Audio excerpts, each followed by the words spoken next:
Ladies and gentlemen, welcome back to the Fact Flash's Talk of the Town. It has been days since the Russia has been attacking on Ukraine, and now that several countries are coming forward with their opinions on this war. Recently, Russia had offered to sell crude oil at a much cheaper rate to India in comparison to what India was buying from the United States of America. Now, the American spokesperson for the press said yesterday that if India wants to stand right in America's books of history, then it is up to them on what decision they want to take. Now, our today's discussion is going to be on a very simple yet crucial topic, which is how is India going to look like after the war gets over? What is India going to do? Is India going to be on Russia's side? Is India going to be on America's side? Or is India going to be like it is right now? But as of now, this morning, all of us know that the Indian jury has taken the Ukraine side, saying that Russia was wrong on what they did. So I've been joined this evening by two political science students from the Maharaja Sayajirao University of Vadodara. And over the next few minutes, we'll be talking to them, taking on their opinions and what they have to say on this topic. I've been joined by Ashish and I've been joined by Vaidehi. Thank you so much for being here, guys. Ashish, we'll start with you. So now America clearly mentioned that what India might do by buying crude oil from Russia, it will not be violating the United States sanctions. But however, the history would change in some way or the other. And India has to be very, it has to take steps very meticulously on what it wants to do. So what is your take on that? See, before, answering your question, just I would like to say the Russia's aggression is the problem of the United States of America, not India. The NATO's eastward expansion or the Eastern NATO's expansion is a problem of Russia, not India. What is the problem of India? The problem of India is the China. So India needs both the United States of America and as well as Russia to deal with China. But as the day before yesterday, the Biden administration completely said that we are not going to put some embargo on the India's import from Russia, but India would ready for the disastrous repercussions.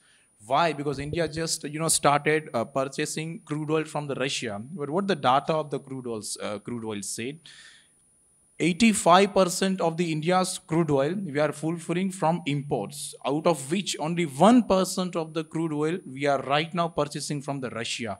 But take the example when the United States of America put embargo completely on import from Russian gas and crude oil, it would directly resulted into the higher inflationary problem in the domestic Indian economy. Number two, lead to the higher import bill. And if in any country there is a higher import bill, it will directly affect the current account deficits.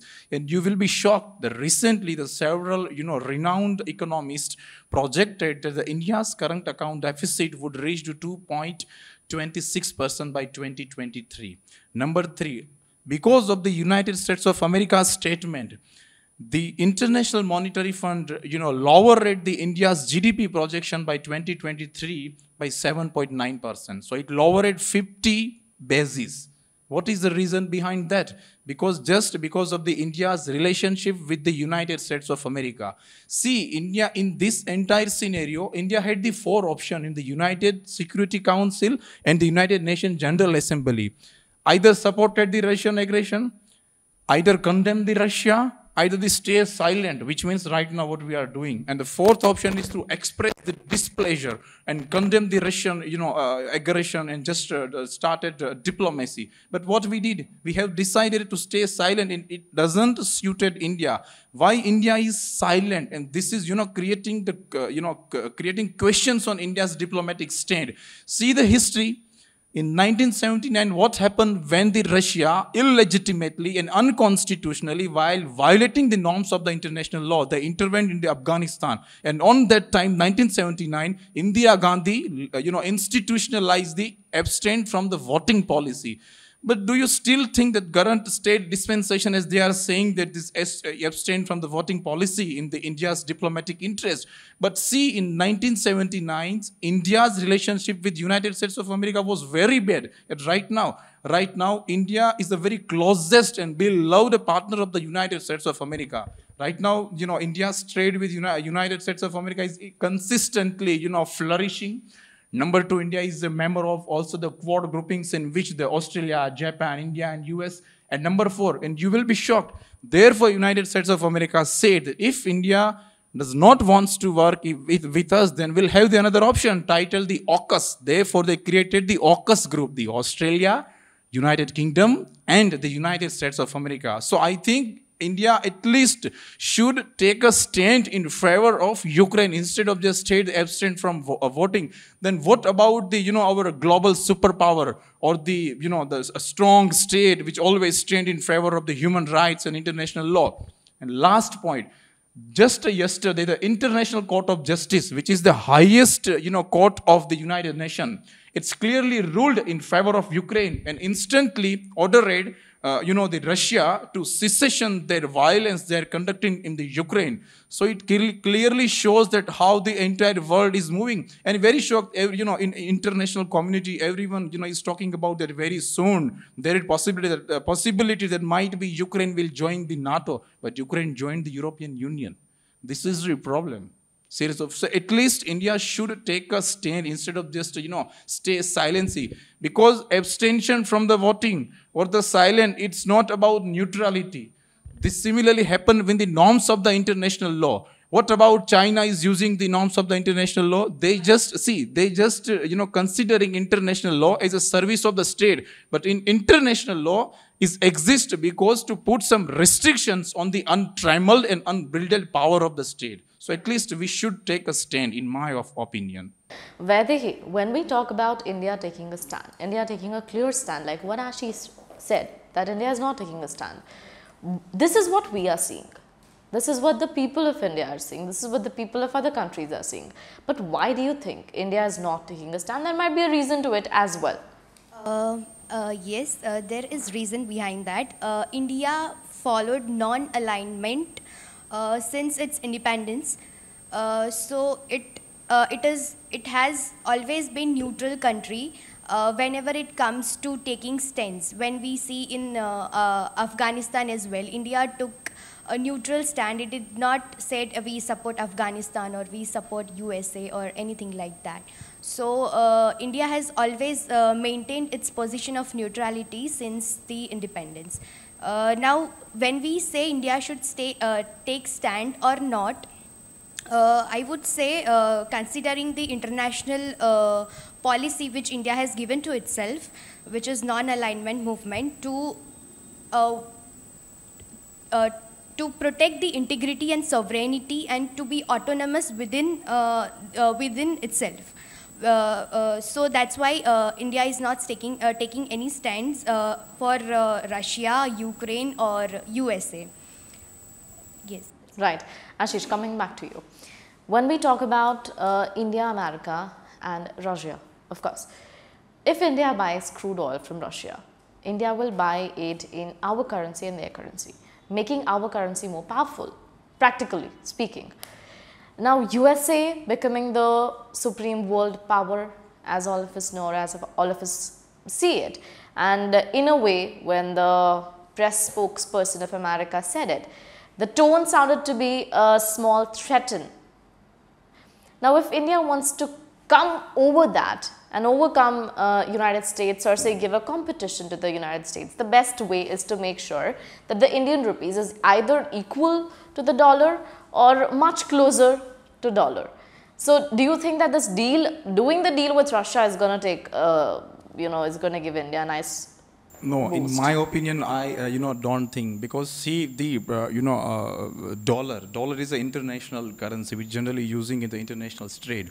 If you see the India's forex reserve, it's much lesser than which China right now holding its forex reserve. and how China using its forex reserve, they started providing loan to the small island nations or the small countries like Sri Lanka, Bangladesh, while keeping in mind the policy of the debt trap. India does not have these kinds of potential to just colonize the another country.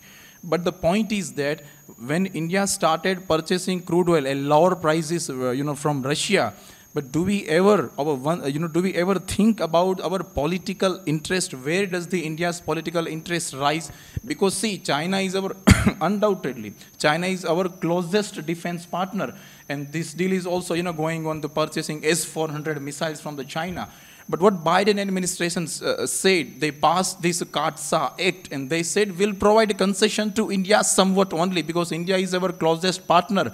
But in the Russian-Ukrainian war, have been ever India think about its political own interest? Where is the geopolitical necessity? Where is the geopolitical interest of its India? The need of the hour is the quiet and constructive diplomacy.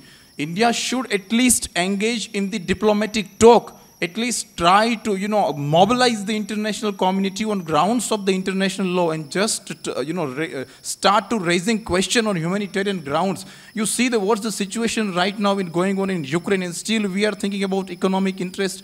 There is no any gainsay. I'm completely, to somewhat supporting the India stand there to just remain silent. But to silent is not a good, because silent is a very bad word when it's come to democracy. And India is the world's largest democracy since after 1947. And she is, very rightly pointed out, says non-aligned movement policy. But what do you mean by the non-aligned movement policy? Nehru said, a friendship with all, an enemy with none. But what we are doing? We generally, adopted a similar approach that what we adopted in this Afghanistan, also in Russia. But you see, in 1971, Indira Gandhi just, violated this international law and intervened in Bangladesh. On what grounds? On the interest of the refugee, on the interest of the norms of the international law. And we compromised our, policy. Then it's called the interest over principle. That's what I'm trying to ask you indirectly, that if this is something that India should be doing, India should be taking a clear stand, like what you have been saying since the beginning, then what should be that clear stand? How should it look like? At least we should, condemn the Russia's invasion of the Ukraine, because did Russia consulted the United... Which India has already done today, this morning, right? Today. But why India done? After the statement came from the United States of America. So now, is that going to affect us in some way or the other, like from Russia, at least India's relations with Russia? There might be some or the other, some scratch might happen on the relationship that we... Of course, it would directly affect. Therefore, since this war began, I was consistently saying that at least if we, at least we had take a state in favor of humanitarian ground, then then the situation right now prevailing would not be occurred. But why it occurred? Because of our, a false policy. I am not saying the certain former diplomats and ambassadors to the Russia and Ukraine, they are, started saying, at least we should take a stand on humanitarian grounds. And very last argument, see the, economic trade between the India and the United States of America and India and the Russia. We are just, when it's come to the defense relation, we are more engaging with the Russia. But when it's come to the trade, in terms of the different economic commodities, public goods, capital goods, or the investment goods, we are very far engaging with the United States of America than the Russia. So at least we, should need to adopt the middle of the road policy. It's called the middle of the road policy between the fight of the two dogs.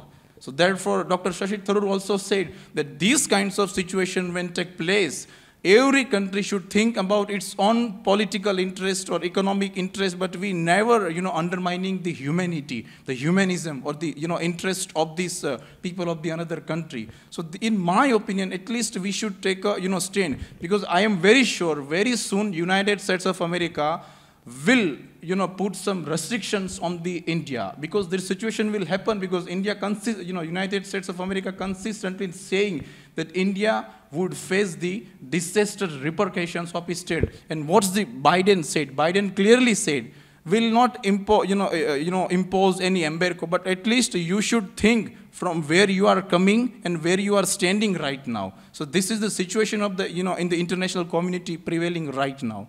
Right. Vaidehi, what do you have to say on the fact that India is trading with the United States of America with all the other sundry goods, that just what Ashish talked about, and with Russia, particularly about the defense, the defense goods. So what do you have to say on that? That in case India takes United States of America, I mean, if we are on that side, we lose Russia. If we are on this side, we lose America. Do you think that there is something which can keep both of these countries, which are equally important to India for several other reasons as well? Do you think that there's a middle way, being a political science student? Like, is there something that you think India can do and we can have both of them on our boat? In my opinion, to settle the issue and keep safe partners like US as well and Russia, I would say diplomatic talks would be the best option for us to go for. Wherein when we talk about US, we have, Ashish rightly pointed out, that we have many trade relations with US. We import 85% of our defense artilleries and tanks from Russia. And even we have a Quad now. So, in order to combat China from our South Asian region, we have made this Quad, which America, Japan, and other two countries are there. And we have also increased our cyber security and geopolitical security in our Indian Ocean. So that's what I want to say. Right. Thank you so much, both of you, for being here with us this evening, and it was pleasure to speak to both of you. So, ladies and gentlemen, these were MS University students, and this was their take on what is happening between Ukraine, India, and the United States of America and Russia right now. Well, we are just looking forward that India will take the right decision and that we will have both of these very crucial countries on our boat, and that things will soon become very positive and good. So with this, add a lot more that you need to know. Make sure that you stay tuned to the Fact Flash. Thank you so much.